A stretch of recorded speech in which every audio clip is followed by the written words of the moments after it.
नमस्कार दोस्तों, स्वागत है आपका हमारे ऑनलाइन मेडिसिन चैनल वैदिक मेडिकोज में। दोस्तों आज की वीडियो में बात करेंगे सिनारिस सिरप की।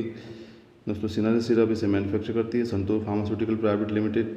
दोस्तों जो ये 75 ml की जो बोतल आती है इसके MRP है 133 रुपीज़ 75 पैसे। अगर बात करें दोस्तों इसके यूजेस की, तो दोस्तों जो सिनारिस सिरप होता है आमतौर पर बच्चों में नाक बहना, खांसी, छींकना, आँखों में पानी आना, गले में छाले होना या शरीर में बदन दर्द और बुखार, इस टाइप के जो लक्षण होते हैं दोस्तों उसके लिए प्रिस्क्राइब करा जाता है। दोस्तों जो ये लक्षण बेसिकली कॉमन कोल्ड और कफ की वजह से बच्चों में हो जाते हैं, तो उसके ट्रीटमेंट के लिए ये सिरप प्रिस्क्राइब करा जाता है। दोस्तों अगर बात करें दोस्तों इसकी कॉम्पोजिशन की, दोस्तों इसमें बेसिकली 4 साल्ट होते हैं, जिसमें से जो मेन साल्ट होते हैं ये है दोस्तों क्लोरोफेनामिन मैलेट, जिसकी क्वांटिटी होती है इसमें 1 mg, फिनाइलएफिनेफ्रिन 5 mg, पैरासीटामोल 125 mg और सोडियम सिट्रेट 60 mg। दोस्तों बात करते हैं दोस्तों सिनारिस सिरप काम कैसे करता है। तो दोस्तों जैसे कि मैंने बताया इसमें 4 साल्ट होते हैं। तो दोस्तों जो चारों साल्ट होते हैं इनमें से सबका अपना अलग अलग रोल होता है। तो दोस्तों बात करते हैं जो पहला साल्ट है क्लोरोफेनामिन मैलेट। दोस्तों एक एंटी एलर्जिक एजेंट होता है जो कि सर्दी जुकाम की वजह से जो लक्षण होते हैं, नाक बहना, छींके आना, आँखों में पानी आना, इस टाइप के जो लक्षण होते हैं उनसे आराम देने का काम करता है दोस्तों।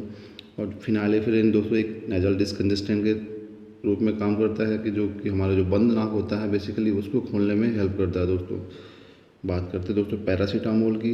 तो दोस्तों ये जुकाम की वजह से जो बॉडी में दर्द, बुखार वगैरह जो इस टाइप के लक्षण होते हैं उसमें रिलीव करने का काम करता है। दोस्तों बात करेंगे दोस्तों अगर सोडियम सिट्रेट की, तो दोस्तों एक म्यूकोलाइटिक एजेंट होता है जो कि बलगम को पतला करके उसको बाहर निकलने में हेल्प करता है। दोस्तों बात करें दोस्तों इसके साइड इफ़ेक्ट की, तो दोस्तों सिनारिस सिरप की वजह से कभी कभार बच्चों में डायरिया, बॉडी में रैसेस, सिर दर्द, अनिद्रा, इस टाइप के लक्षण आ सकते हैं दोस्तों, जो कि तब तक ही बॉडी में रहते हैं जब तक दवा का असर रहता है। उसके बाद जब बॉडी दवा के साथ कंफर्टेबल हो जाती है तो ये लक्षण अपने आप ख़त्म हो जाते हैं। दोस्तों बात करें दोस्तों सिनारिस सिरप लिया कैसे जाए, तो दोस्तों इसको लेने के लिए आपको अपने डॉक्टर या फार्मासिस्ट की सलाह को फॉलो करना है और हमेशा इसे खाने के बाद ही लेना है।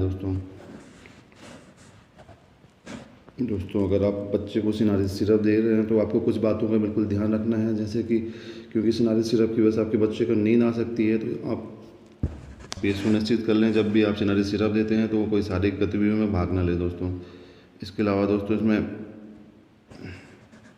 इसकी वजह से अगर आपके बच्चे के चेहरे पे रैसेस हो रहे हैं या खुजली हो रही है, सूजन वगैरह इस टाइप के लक्षण देखने मिल रहे हैं, तो आप तुरंत अपने बच्चे को डॉक्टर को दिखाएं। दोस्तों